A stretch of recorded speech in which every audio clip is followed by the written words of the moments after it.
All right, in this lesson we are going to be talking about odds, and I am guessing you have not talked a whole lot about this before, and it is for some reason really confusing for some people. So hopefully I will make this so that it is something that you can understand. But basically when you are doing odds, it's similar to probability, except for with probability you write numbers as a fraction typically, and your bottom number of your fraction is always your total number of outcomes. Okay? When you do odds, odds is different. First of all, it's written as a ratio, which means it's got that colon in between. And what you do is you basically pit what you want to happen versus what you don't want to happen on either side of that ratio. Okay, so if it's odds 4, you write how many times it could happen versus how many times it won't happen. Never the total number of outcomes. If I add the successes and the failures together, then I get the total number of outcomes. But never in this ratio will be the total number of outcomes. And this will make a little bit more sense, hopefully, as we go through some examples. So here's our first one.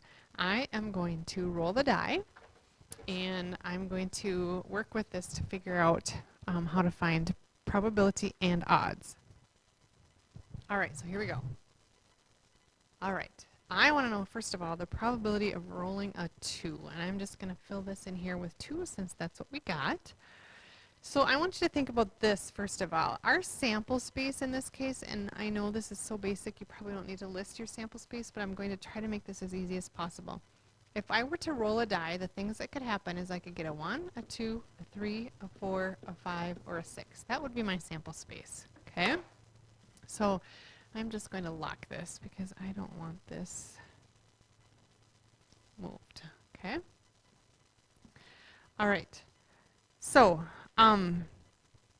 first of all, if I want to know this P right here stands for probability. Probability, again, means we're going to put our answer as a fraction. The total number of outcomes should go on the bottom. So there's 6 outcomes when I'm talking about probability and rolling a die in this case. One of those 6 outcomes, I would get a 2.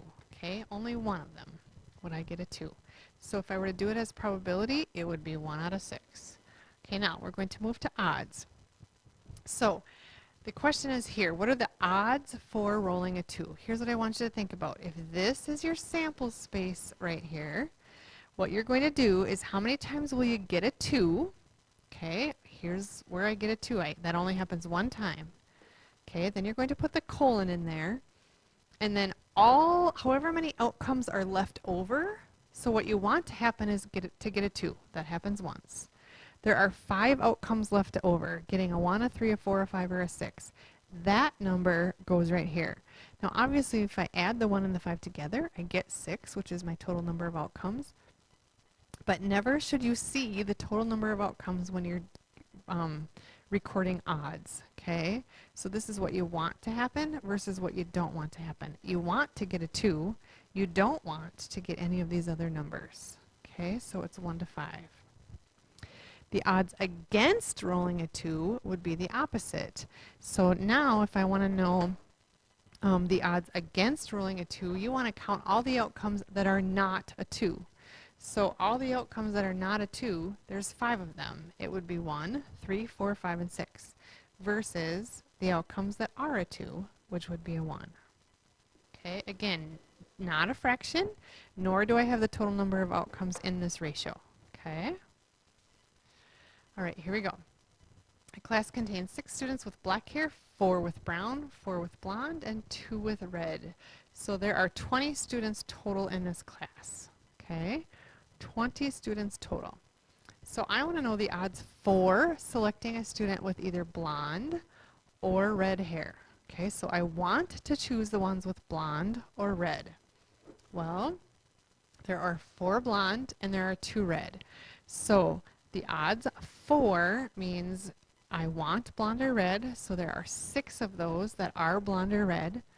Then the other students are what I don't want to select. I don't want to select kids with black hair or brown hair. Okay, I don't want to select them. And there are 14 of those kids left over. Okay, so the ratio of wanting blonde or red would be 6 to 14 in this case.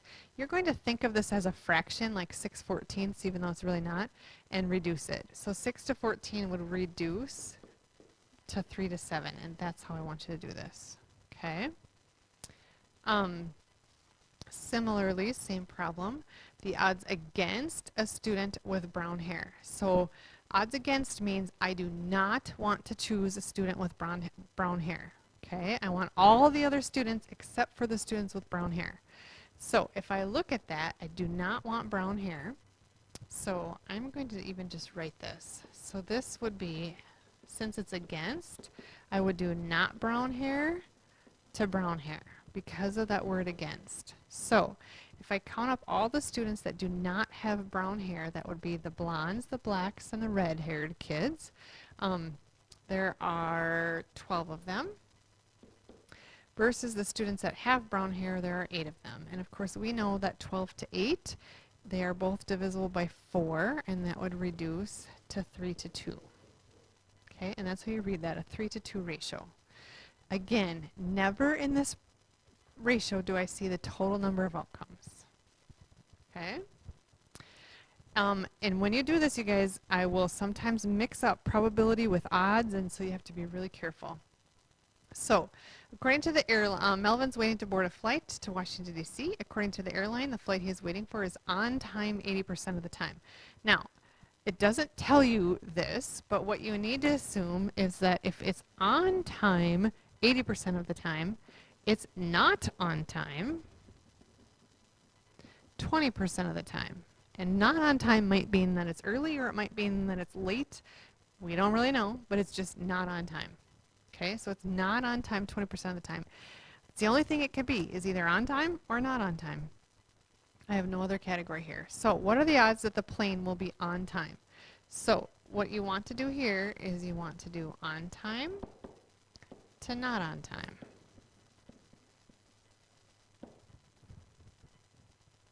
And so it will be on time 80% of the time, not on time 20% of the time. Of course, those are both divisible by 20, and that will be recorded as 4 to 1.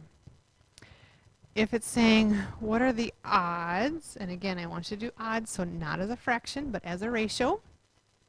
What are the odds that the planes will be not on time? So now this is going to be reversed, and it will be 1 to 4.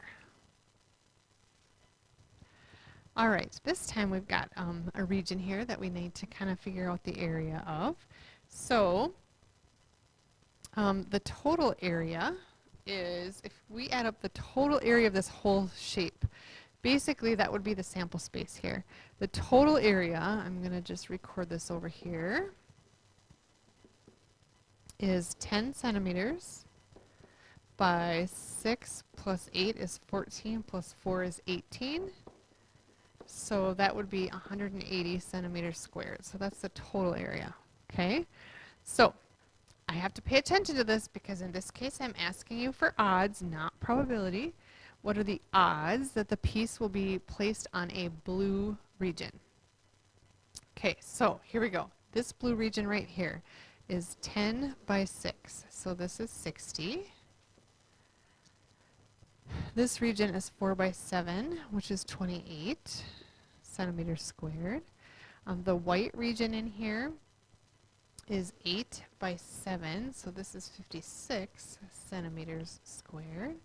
And then the red one is 12 by 3, which is 36 centimeters squared. Okay, so the odds that the piece will be placed on a blue. So basically what you want to do is you want to count what's blue versus what's not blue.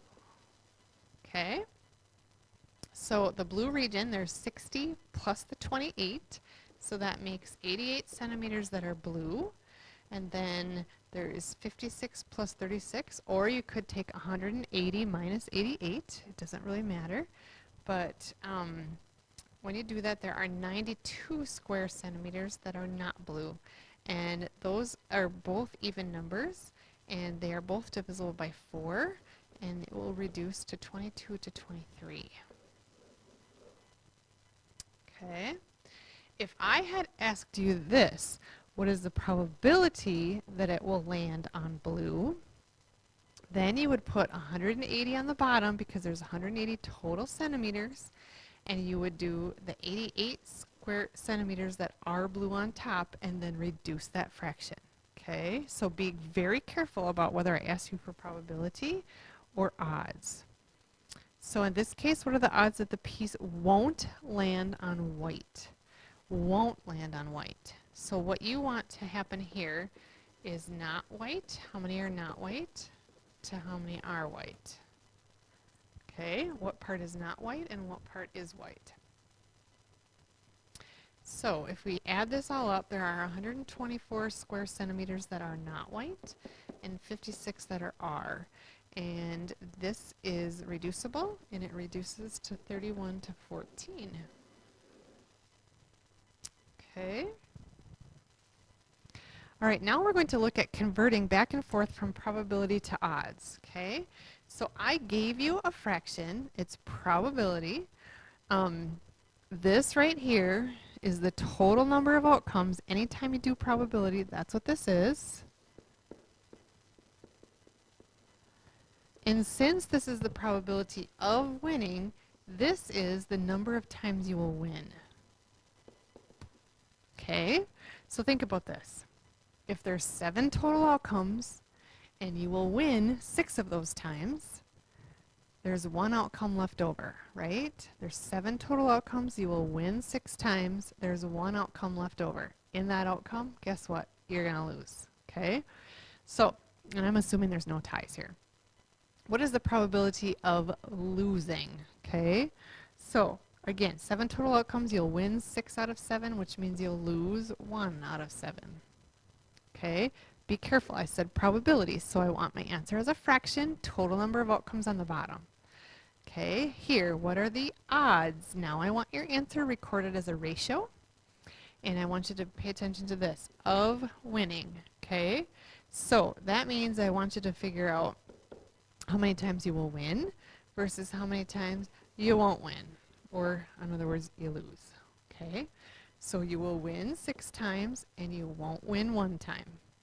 Never do I have the total number of outcomes in my odds, ever. Okay, and then the odds of losing, of course, would be the opposite of that, which would be 1 to 6. Okay, because that would be lose to win. All right, one more here. The odds that it will rain are 5 to 9. Okay, so now this is odds. So, and then it will rain. So this means right here that it will rain. And this means that it won't rain. And I'm asking you for probability. Okay, in this first question, what is the probability of it raining? Again, probability you write as a fraction, and you need the total number of outcomes on the bottom. So if it will rain 5 times and it won't rain 9 times, if I add that together, that's my total number of outcomes. So my total number of outcomes would be 14, which is what you need as the bottom of your probability fraction. And I want to know the probability that it will rain, so that will be 5 out of 14. Okay. The next one, what are the odds of it not raining? So the chances that it will rain are 5 to 9. The chances that it won't rain are 9 to 5. Okay. And then the next one, what is the probability? Be really careful. I will flip-flop back and forth between probability and odds. What is the probability that it won't rain? Again, probability has to be written as a fraction. Total number of outcomes on the bottom. And if it will rain 5 times, it is not going to rain 9 times. So that's that. So hopefully that sums it up for you.